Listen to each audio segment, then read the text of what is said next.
Does anyone else think that my hair looks like a mother from a 90s sitcom?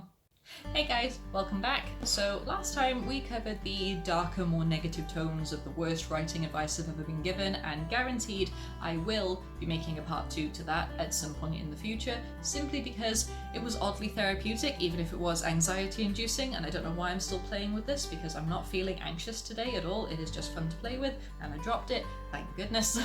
But today we are going to be leaving the negativity behind us, and we're going to be looking at some of the best writing advice I've ever been given. If it doesn't work for you, then that's fine. Everyone is different, everyone is good. Let's go.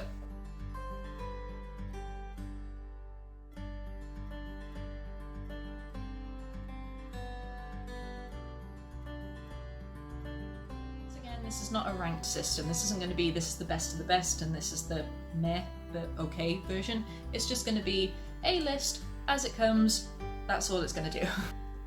But the first thing is actually from a real life writer. This is from Jenny Sullivan, and she wrote the Magic Apostrophe series, which is a fantastic magical adventure covering Welsh witches, and it's just amazing and so well written, and anything that will include little Welsh people in Wales, I am happy for. It was amazing. And we were on a school trip going to a library where she was doing a Q&A. So we thought, okay, school trip, let's go. And it was just a bunch of primary school children asking, what's your favourite character and what's it like being a writer, and all the very standard children questions.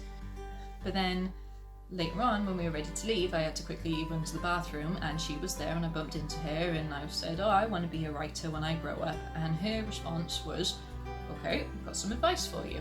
She probably didn't take me seriously because I was like, little tiny child. So why is my camera not focusing? Oh my god. Okay? Okay, I'm just gonna go with it. I'm sorry if it gives you a headache. It gives me a headache on a regular basis. So yeah, she probably didn't take me seriously, but she did give me some sound advice which has stuck with me now, and that is, don't be afraid to go in blind. And that is probably why I am such a pants plotter at the moment, because last thing at the start of it, yeah, I do still write an outline and go through all of Preptober and make sure that I have a detailed outline that I can work with, and guaranteed it's going to change. My nano project is still changing now, for God's sake. But at least you have an outline to work with and something to refer back to. But the whole starting process is that if I get an idea, then I do jump in blind. I get everything that is jumbled around in my brain on paper, in a notebook or on a document, so that I can see it all in this jumbled mess, and I can pick pieces out and put them in an order, and then I will write a few practice scenes, or the opening of the book and the closing of the book, just so I can have an idea of where I want it to be and where I want it to go and what the characters are going to do, what they're going to be like, just so it's one big chaotic mess that I can then organise in my own time. But it does start with that first leap of going in blind and just having fun until you can put it into some type of organised thing, and I love that, so thank you, Jenny Sullivan.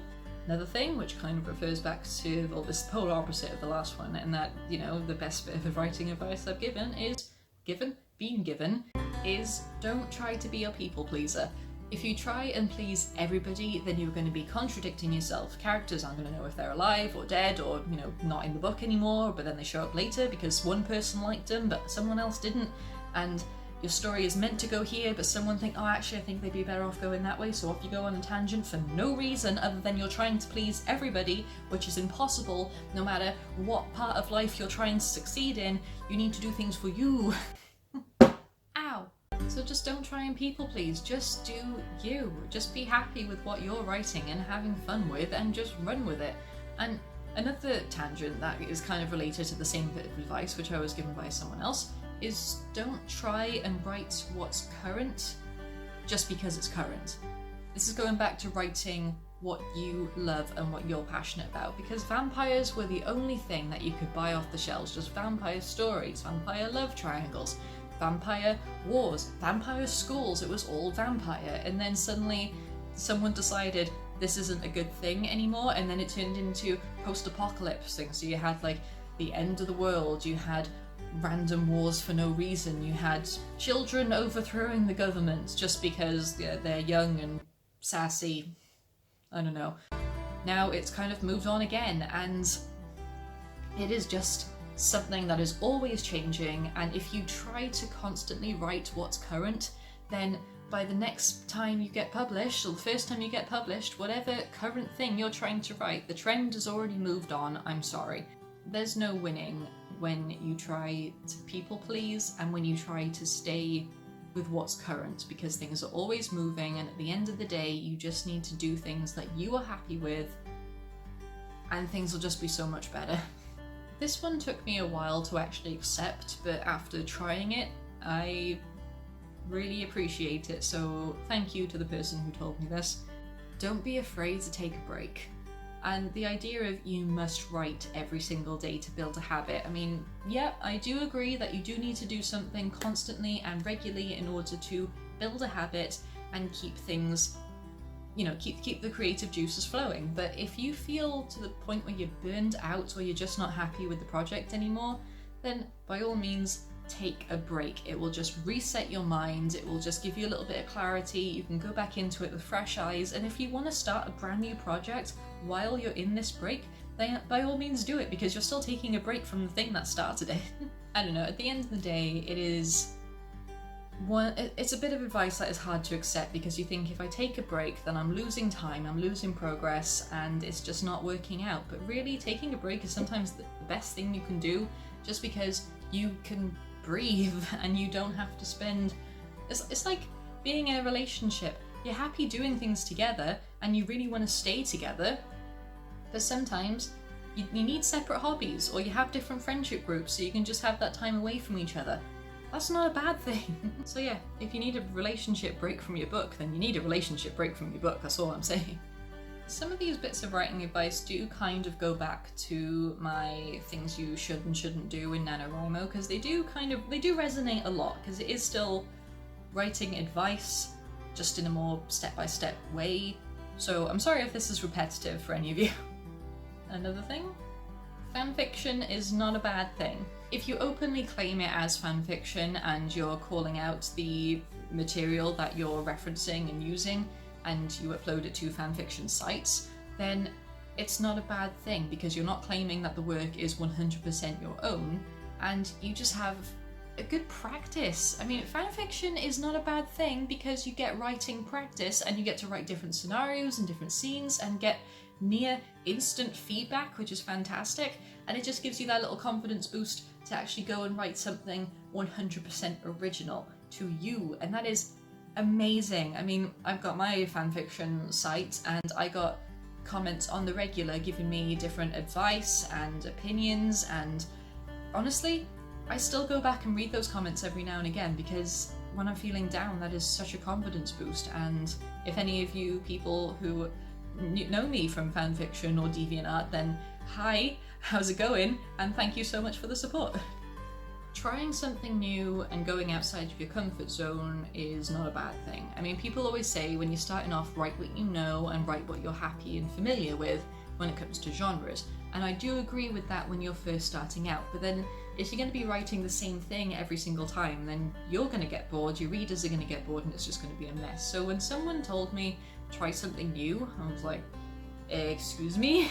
If you haven't seen my previous video, I only write about myself, remember? Yeah, just trying something new and taking that leap. Sometimes you find genres that you didn't even know you had a passion for, just being able to flow so freely, and it's amazing. Much like the don't be afraid to take a break bit of good advice, something else that was hard to swallow is show people your work. And I still get very anxious about this. I have my one beta reader at the moment who is an absolute star, but I am fully aware that I am going to have to soon, once this book is finished, send the full draft off to even more beta readers, and I do have some in mind. But it is still a terrifying thought, but it just gives you so much feedback and you get so much support and sympathy, well not sympathy, empathy, where people just sort of resonate with you and they have a better understanding of what you're trying to say, and it feels oddly comforting, but it's just taking that first step where you're just holding the book and just kind of like just here, take it, I don't want to look at you taking it from me, but please just take it. Once you get over that and they've got the thing in their hands and they start reading, then yeah, it's nerve-wracking, don't get me wrong, but it is just so worth it in the end when you have a list of things that you're like, okay, I really like this, maybe you could tweak this, maybe you could do that, grammar's a bit of an issue, or spelling, but we can fix that. And you just are like, I have a better idea of what I'm doing now. Showing people your work is terrifying and a nightmare sometimes, but being told that I need to show more people my work was a fantastic bit of advice, because it grows my confidence, it grows my idea of what I'm supposed to be doing, and it just gives me a better idea of what I'm doing right and wrong as a writer. And it's very rare that things can open your eyes so much, so when you do show people your work, it does actually pay off, so yay. Once again, this video has turned into a massive jumble, and I am sorry. Not sorry. This bit of advice was more for the aftermath, so after you've sent it to people and after you've got an idea of what kind of editing process you need to go through, and you know, the publishing process starts. Someone once told me, if you make a mistake, then own it. Don't do the thing which, you're all gonna know who I'm talking about, but I'm not gonna mention names, even though I've mentioned her before, and I do love her work, but as a person, I'm not sure I like her very much, where years after her greatest work has been published, she is still trying to make alterations and You're like, oh, you didn't know that this was a thing? Well, actually, I'm just smarter than you and I know all about this. Now I'm going to leak more little tidbits that things are happening in the background that you don't know about. don't do that, okay? If you've made a plot hole and no one has noticed, but then a few readers are like, you know, after the publishing process, and a few readers like, oh, actually, I've just noticed that this doesn't make sense, and well, if he was doing this, then what were they doing? Don't be like, oh, yes, oh, yeah, this is actually this, and that's actually that, so it makes sense why you wouldn't understand that. Rather than being a spoilt brat about it, just own it, okay? If you've made a mistake, then just stand up and say, I am human, I have made a mistake, I am sorry. Then the whole world can move on quickly, you don't get any bad press from it, and you can improve later on, and things just brush over much faster if you just own up to your mistakes rather than being a brat. We are going to end on a positive and cheesy note, and I apologise for it, but if we're talking about good writing advice, then this is something that I will sing to the heavens about. If you're going to be a writer, then by all means write something that you can have fun with, okay? Because everyone writes like, oh, you know, what is current, what's going to make a good story, what's going to hit all the marks, etc. Yeah, that's great and all, and it'll probably be marketable, but at the end of the day, are you having fun with it? Because you can tell when a writer is not having fun with their project, and it just makes for a bit more of a tedious read, because if you're coming across that you're not happy about it, then it reads that way, and then you're just there thinking, oh god, this person had to go through all of this. That's not what you want. Have fun, you will write in a more lively and realistic way if you're genuinely enjoying what you're writing, and therefore your readers can then look at it and think, okay, they had fun with this, I want to have fun with this too, and it will just spiral. Have fun, okay? This is something that writing isn't necessarily a profession that you can, you know, go to uni and get a writing degree, which yes you can, but that doesn't guarantee that you're going to be a published writer at the end of it. It doesn't mean, you know, as someone with an English degree where creative writing was a major part of it, I didn't leave uni instantly signed up to a publishing firm, and I didn't go into a job that instantly involved writing. I ended up going down a childcare route, and now I'm doing a childcare job and a retail job while still doing writing as well. Writing is a passion that you pick up and you choose to do, so if you're not doing it for fun, then why are you doing it? I could go on to so many more tangents, but this video is getting long enough as it is, so we're gonna cut it here. So those are some of the best writing advice that stands out right now. Guaranteed there'll be a part 2, much like there will most likely be a part 2 with the negative side as well, because this has actually been really fun to film, and it's just oddly therapeutic in a way. I don't know how the bubble ended up back in my hands, and I've dropped it again! So yes, I hope that some of this was advice to you, and I've passed it on from whoever gave it to me to then to you, and it'll just cause a chain reaction. If you have any great writing advice that you've been given, I'd love to hear it, and I will see you all in the next video. Happy writing. Goodbye, my scribblers.